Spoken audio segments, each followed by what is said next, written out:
So Telangana ఈ రోజు నుంచి వచ్చే 10 ఏళ్ల పాటు ఎలా ఉండబోతోంది అనేది విజన్ మీతో మాట్లాడదామని పిలిచాం ప్రధానంగా. దానికంటే ముందు మీరు నాకు 2006 నుంచి తెలుసు. 2006లో మీరు ఒక విజన్ పెట్టుకొని 20 ఇయర్స్లో ముఖ్యమంత్రి చైర్లో 18 ఇయర్స్లో కూర్చున్నారు. సో మీ విజన్ కంప్లీట్ అయింది. ఇప్పుడు తెలంగాణ విజన్ ఏంటి? కమింగ్ 10 ఇయర్స్లో తెలంగాణను ఎలా చూడాలనుకున్నారు ఒకటి. దానికంటే ముందు లైటర్ వేలో నేను ఒకటి అడగాలనుకున్నా. 2006 నుంచి చూస్తున్నాను ఇప్పటి వరకు సేమ్ ఎనర్జీతో ఎలా ఉండగలుగుతున్నారు? ఎక్కడ రేవంత్ రెడ్డి కాస్త డల్ అయిపోయి అలాంటి విజువల్ ఎక్కడ కనపడదు ఎందుకు? ఎలా అంత ఎనర్జీ మెయింటైన్ చేస్తున్నారు?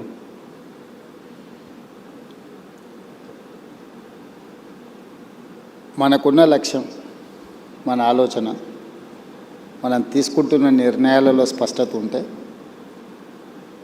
ఆ పాజిటివ్ ఎనర్జీ అనేది మనకు ఆటోమేటిక్గా వస్తుంది. రెండవది, చాలా సందర్భాలలో చాలామంది తమకు ఏం కావాలనో కోరుకోకుండా ఇతరుల దగ్గర ఏముండకూడదో దాన్ని దూరం చేయాలనే ప్రయత్నం చేస్తుంటారు.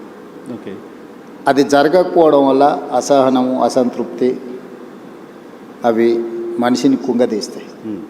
దాంతో తొందరగా వాళ్ళ శక్తిని కోల్పోవడమే కాకుండా మానసికంగా బలహీనులవుతారు. ఒక్కసారి మానసికంగా మనం బలహీనమైన తర్వాత మనం దాచుకోవాలనుకున్నా దాగదు.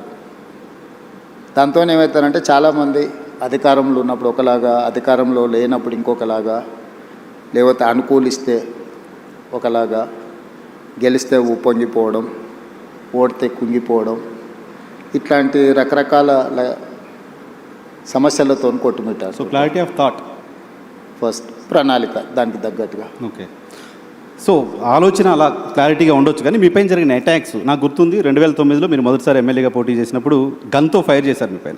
రోడ్డు పైన అలా పడిపోయిన రేవంత్ రెడ్డి విజువల్ చూసాం.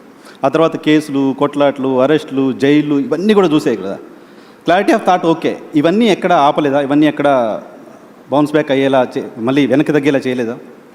డెఫినెట్గా సమస్య వచ్చినప్పుడు, సమస్యను ఎదుర్కొంటున్నప్పుడు కొంత మానసికంగా ఒత్తిడి ఉంటుంది. కాకపోతే అది అధిగమించడానికి కావలసిన ఆలోచన చేసుకోవడమే, మన లక్ష్యాన్ని గుర్తు చేసుకోవడమే. లేదా ఎదురుగా ఉండే వాళ్ళు కూడా కోరుకుంటున్నది అదే కదా. అంటే మనం తగ్గాలనో, మనం ఓడాలనో, లేకపోతే మనల్ని ఓడించాలనో. సో వాళ్ళ కోరుకున్న విధంగా మనం వ్యవహరిస్తే వాళ్ళ ఆలోచనలని మనము ముందుకు తీసుకెళ్ళినట్టు ఉంటుంది తప్ప మనమేం ఆలోచన చేస్తున్నాం, మనకేం కావాలనో దాని మీద ముందుకు వెళ్ళడానికి అవకాశమే ఉండదు కదా. కాబట్టి నేను జిల్లా పరిషత్ మెంబర్గా ఇండిపెండెంట్గా గెలిచిన, ఎమ్మెల్సీ ఇండిపెండెంట్గా గెలిచిన, 2 సార్లు ఎమ్మెల్యేగా గెలిచిన, ఒకసారి ఎంపీగా గెలిచిన, ఈరోజు 3వసారి ఎమ్మెల్యేగా గెలిచి ముఖ్యమంత్రి అయినా. నా ఆలోచనలో నాకు స్పష్టత ఉంది. నాకు స్పష్టత ఉన్న మీద, ఆలోచన మీద ఇతరులకు భిన్నాభిప్రాయాలు ఉండొచ్చు.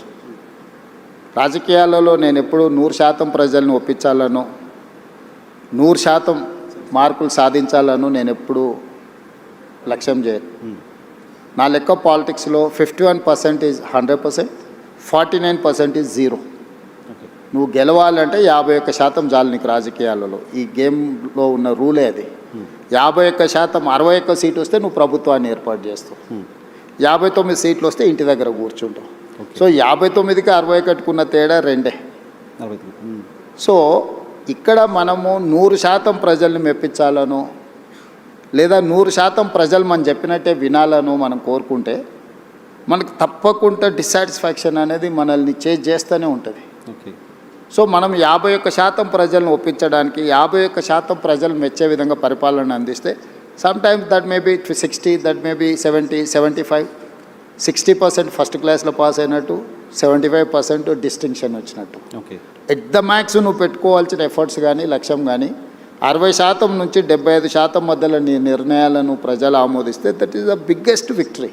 ఓకే, సో మనం ఒప్పుకోని వాళ్ళను ఏదో విధంగా వాళ్ళను అణచివేయాలను, లేకపోతే వాళ్ళని ఏదో రకంగా అడ్డు తొలగించుకోవాలని మనం అనుకుంటే మనం చేయాల్సిన పనులను వదిలేసి అలాంటి వాళ్ళకే మన సమయం అంతా పోతుంది.